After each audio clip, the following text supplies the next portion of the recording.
When we say the words deliberate practice, what does that term mean to you?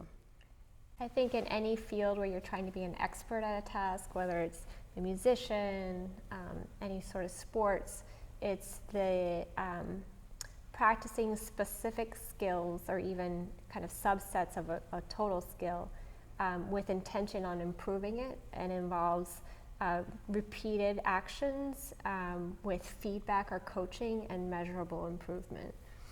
So at what point did you realize that you needed to be doing this? As a medical student, and even in my very early days of training, I would be on the assistant side and assisting the chief usually, and it seemed so easy when he was doing the surgery. The surgery would just kind of have its own inertia and everything would go well, and it was almost like this train on a train track that was just going along the rails, and it would get to the destination, and the chief might be nudging it here or there, but it wasn't influencing it as much as I realized. And then once I started going over to the other side of the table, to the surgeon side, it sort of uncovered all the details that you need to know and direct in the surgery. And it was challenging, and I realized that it's a lot harder than it looks, and a lot of the things that I took for granted, suddenly I realized that I didn't know about, or I wasn't directing the surgery or the room around me well. And so that was kind of the point where I was trying to figure out how to improve. And I had been a competitive gymnast in my past life, and of course in sports and gymnastics included, there's a lot of attention to deliberate practice, performing drills or skills over and over again, improving on certain elements, and then kind of putting that in your routine or your performance. So I was struggling to figure out how you can, in the setting of surgery, what does that look like?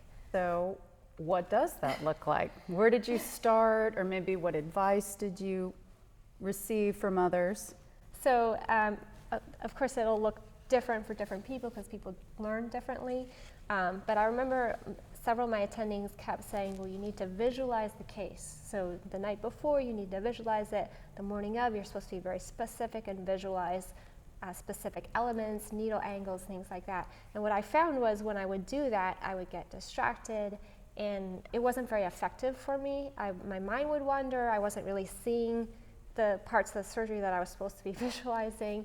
And I had, I've always kind of taken notes, throughout school, or and even early in my training, I would take notes on surgeons' preferences or steps of different operations. And as I thought about it more, I realized that I learned a lot by visual images, and specifically also writing. So my notes became more specific, and then in terms of my preparation for a given case, I would actually the night before, I would start with a blank piece of paper, and I would just write out very specifically the steps, and I would draw diagrams of like where my hand should be, where the angle should be, where the graft should be, which way you run the suture. And this was just a way for me to be very intentional about the steps, and knowing the steps and knowing what comes next that I need to prepare for. And then I would compare my notes to kind of like my master checklist. And that was a way for me to kind of mentally rehearse in a way that was visual and made sure that I was actually doing it. So that's kind of how it evolved for me. Okay, and I see you have a compendium here of all these very detailed notes. I do, and people, actually one of my attendings used to make fun of me for taking notes. He said, Elizabeth, this needs to all be in your head. You shouldn't write any notes. And I would say, well, it's not in my head yet, so this is how I process. And so I have, for a table of contents, has all the different procedures and different attendings, because each attending has a different way of doing, slightly different way of doing it. And then it has notes with diagrams and things like that, and this would be the night before what I would compare my handwritten notes to.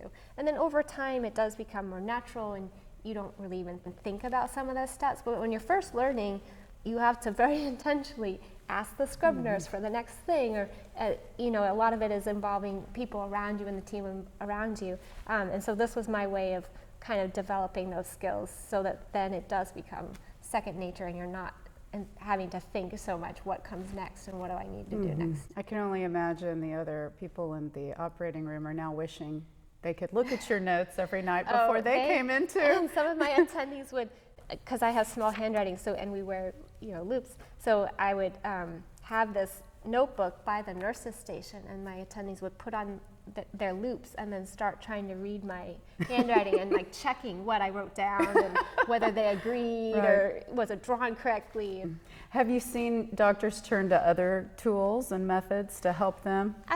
Some residents use things on the computer which you can easily add to an edit, and you can even copy and paste diagrams into, or maybe they would have something on their phone. Each resident, again, not everybody's going to learn by writing or find this method at all helpful, but thinking how you learn and how to be very intentional about getting the most out of your training is important. And are there some other things that you had to deliberately focus on and practice other than the actual surgery?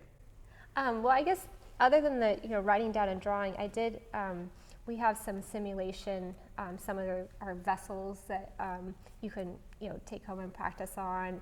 So I think some of the hands-on was very important. I remember I was practicing, there was a national competition called the Top Gun competition, which was a coronary anastomosis. And so I was practicing diligently for that, mostly because I was so scared I was gonna look like a fool in front of everybody at the conference. And I had 2 different attendings in cases that were not coronary cases saying, Elizabeth, you must have been practicing, your skills are so much better. And I was thinking, gosh, like I was practicing coronaries, but this was a very different case. So I think even though some of our simulation materials aren't don't necessarily simulate the material exactly, getting used to handling the instruments and the way you put your needle and angles and things like that can really translate into skill in the OR. What about in a wider level, perhaps, even just interacting with all the assistants, the other doctors, and maybe managing outside of the OR, the follow-up, the patient, the referring doctors? I did definitely notice that once you are on the surgeon side and become chief, I felt much more responsible for the patient, and so I took much more seriously preparing, looking at the imaging preoperatively, pretending as if I were the attending and was going to be the one making the decision about where to put the bypass or what size valve to put in.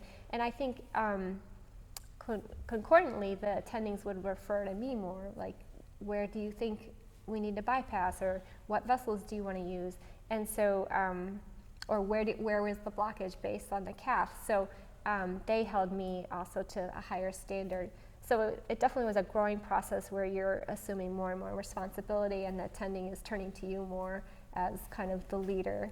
And were there any surprises that maybe you could warn others about who are coming behind you into this field? I guess the biggest thing is that moving from that assistant side to the surgeon side is much more difficult. And one of our attendings always says that it's a very long way from the assistant side to the surgeon side. Of course, physically it's only a few feet, but I think being aware of that, and if you can prepare yourself for that transition, it'll make it a whole lot easier.